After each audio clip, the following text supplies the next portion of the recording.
Good afternoon, Virgo. So something's happening, something emotional, something raw. And before you get too far into your day, before you make assumptions about what certain behaviors mean, I need to walk through this pattern with you because some of you are about to receive vulnerability you didn't expect from someone who's been distant, guarded, maybe even cold. And how you receive that moment matters, not just for them, for you, for what comes next. So let's get clear about what apology actually means when it arrives late, when it's wrapped in tears, when it comes from someone who doesn't cry easily. Ready? Let's go. Tears don't equal truth. Let me start there because that's important. Someone can cry and still be manipulating, can be genuinely emotional and still be primarily concerned with their own comfort, can feel bad about what they did and still not be capable of doing different. So when someone shows up crying, apologizing, looking broken, your job isn't to immediately comfort. Your job is to observe. And what are they actually saying underneath the tears? Are they sorry they hurt you? Or sorry they're experiencing consequences? Are they acknowledging impact or just expressing discomfort? Are they taking responsibility or explaining why it wasn't really their fault? These distinctions matter. They determine whether this is real repair or emotional manipulation. And you need to know the difference before you respond. Because here's what's happening for some of you: someone's about to show up in person, over text, through a call, and they're going to be emotional in a way you haven't seen from them. Vulnerable, raw, maybe even desperate. And your instinct might be to rush in, to comfort, to make it okay, to say, it's fine, I forgive you, let's move past this. Don't, not yet. Feel what you feel, let them feel what they feel, but don't make their discomfort your emergency to solve. They created this situation. They can sit in the discomfort of it. That discomfort is what teaches, what creates actual change. If you rescue them from it too quickly, they learn nothing. And they just learn that crying gets them back in. And they'll use that every time they mess up going forward. So let's talk about what genuine apology looks like versus what performance looks like. Because both can include tears, both can look sincere, both can feel real in the moment. But only one creates foundation for something different. Genuine apology names the specific harm. It doesn't say, I'm sorry for everything. That's vague. That's lazy. It says, I'm sorry I ignored your calls for 3 weeks without explanation. I'm sorry I chose someone else and then came back when that didn't work out. I'm sorry I minimized your feelings when you tried to tell me I was hurting you. Specific, clear, demonstrating that they actually understand what they did wrong. Not just, I messed up, but how and what impact that had on you. If they can't name specifics, they haven't actually thought about it deeply. They're just sorry in general.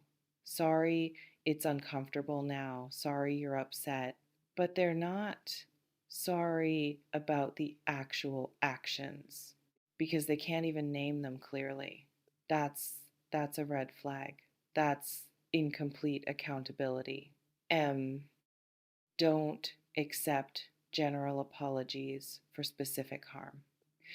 Genuine apology acknowledges impact without deflection. It doesn't say, I'm sorry, but you also. It doesn't say, I'm sorry, I was going through a lot. It doesn't say, I'm sorry, I didn't mean it that way. All of those are deflections, ways of splitting responsibility, of softening their culpability. Real apology says, I did this, it hurt you, that was wrong, I own that completely.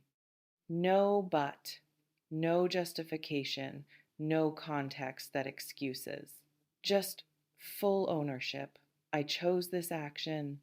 I'm responsible for the outcome. I'm sorry. If they can't do that without adding qualifiers, they're not ready. They're still protecting themselves, still managing their image, still more concerned with how they look than with your actual healing. Genuine apology doesn't center their feelings. This is big. Pay attention to this one. If their apology is mostly about how bad they feel, that's not apology, that's emotional dumping. I feel terrible. I hate myself. I can't believe I did that. I've been so miserable. All of that centers them, makes you responsible for managing their guilt. Real apology centers your experience. What I did was hurtful. How are you feeling? What do you need from me? It makes space for your reaction, your pain, your process. It doesn't rush you to forgive so they can feel better. It sits with the discomfort of having caused harm and doesn't ask you to relieve that discomfort. And that's maturity. That's real accountability. And if they can't do that, they're not apologizing, they're confessing and asking for absolution. Genuine apology includes changed behavior. Words are step one, action is step two. And step two is what actually matters. Anyone can say sorry, can cry, can promise to do better. Doing better is what demonstrates sincerity. So if someone apologizes and then repeats the behavior, the apology was empty. If they say they'll change and nothing changes, the promise was empty.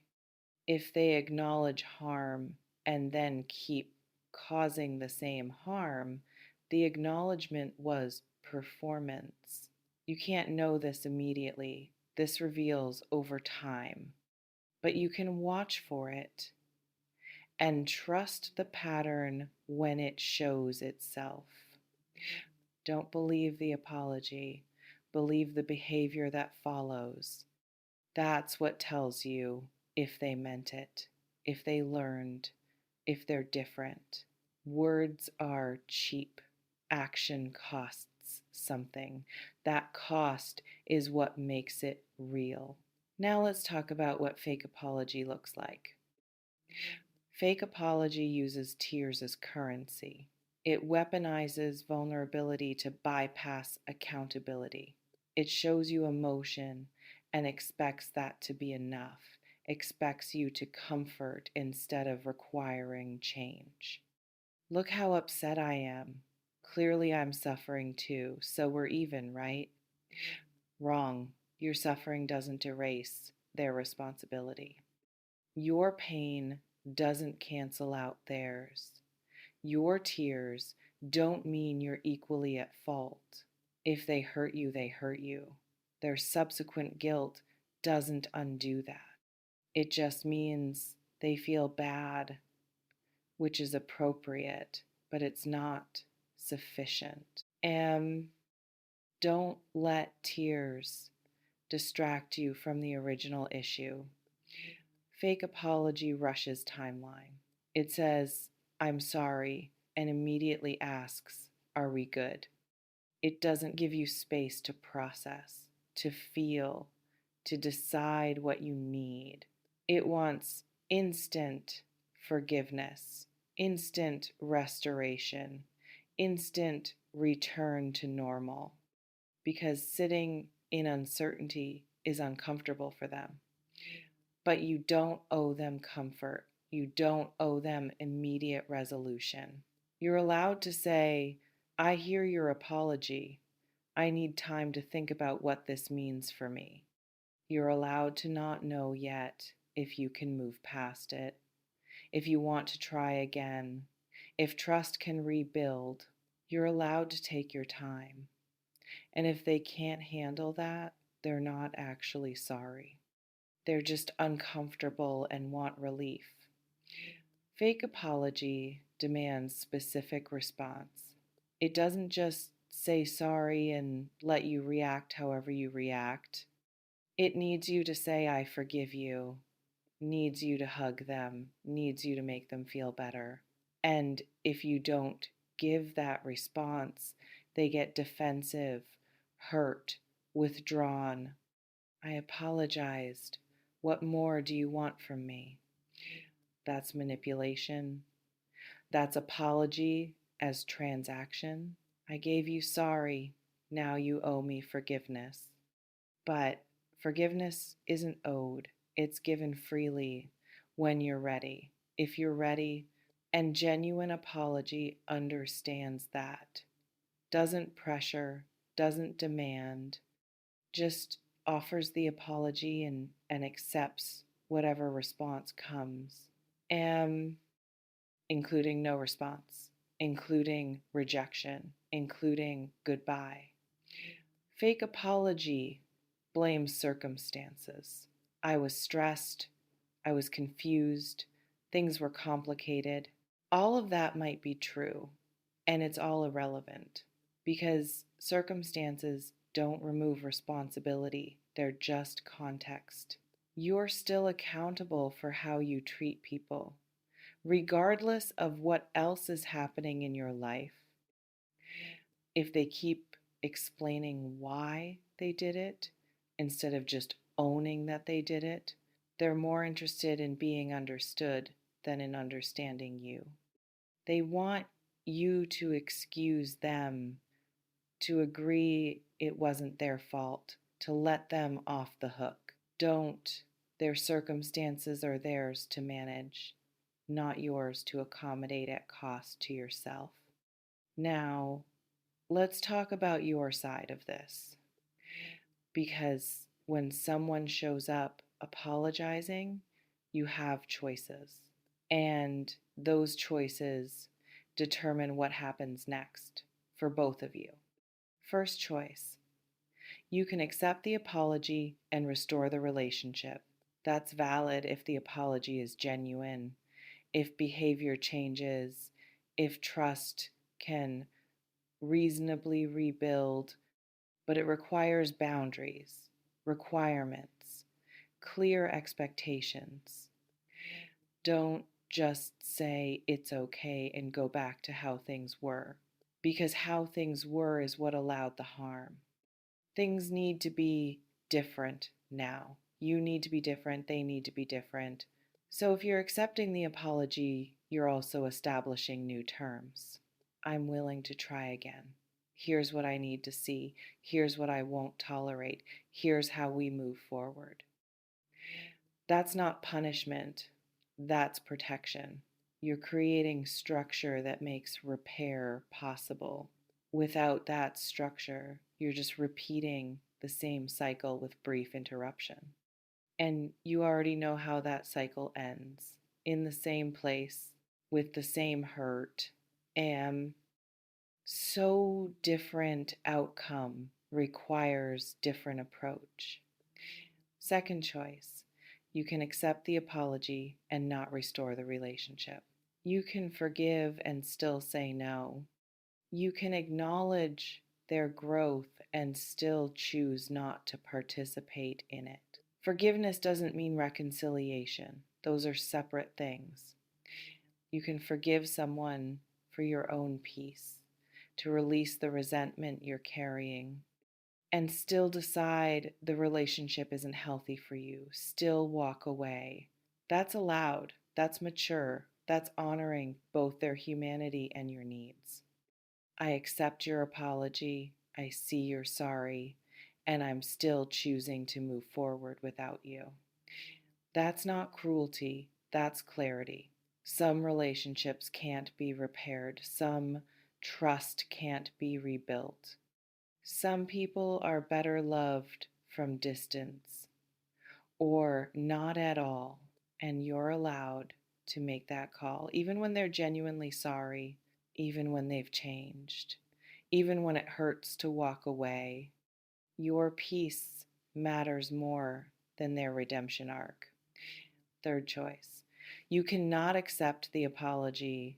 You can say, I'm not ready, or this doesn't feel genuine to me, or I don't forgive you.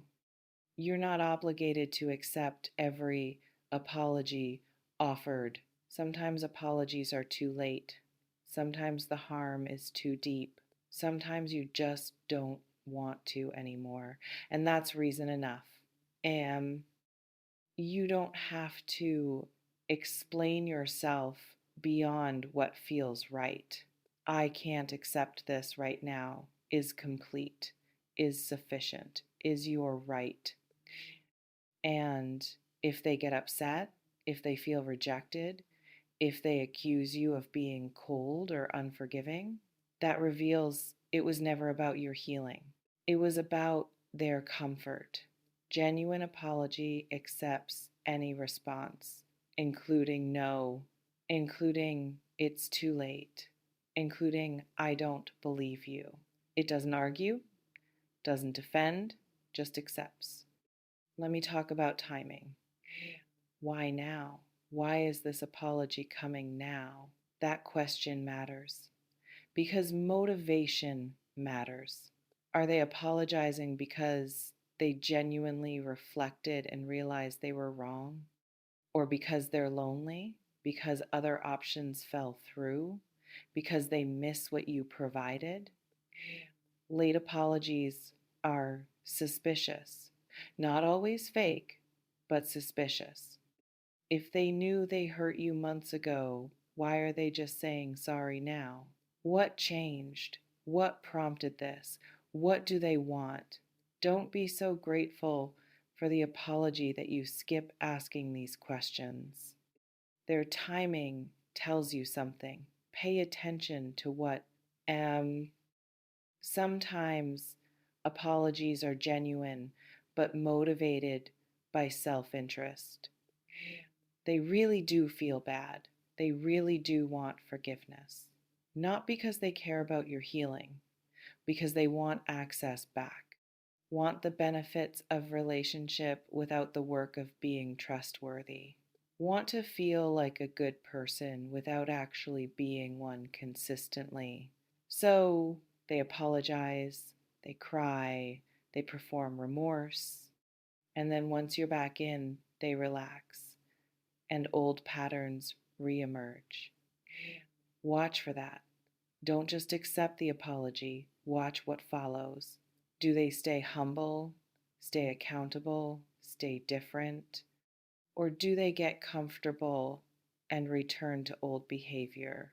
The pattern after apology tells you everything about whether apology was real. Here's what I need you to remember. You don't owe anyone forgiveness. You don't owe anyone another chance. You don't owe anyone comfort while they apologize for hurting you. Your only obligation is to yourself, to your healing, to your peace.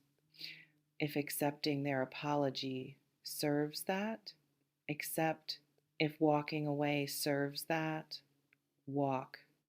If you need time to decide, take it. Don't let their urgency become your emergency. Don't let their tears become your responsibility. Don't let their discomfort override your discernment. Stay grounded in what you actually need, not what feels good in the moment, what actually serves your long-term well-being.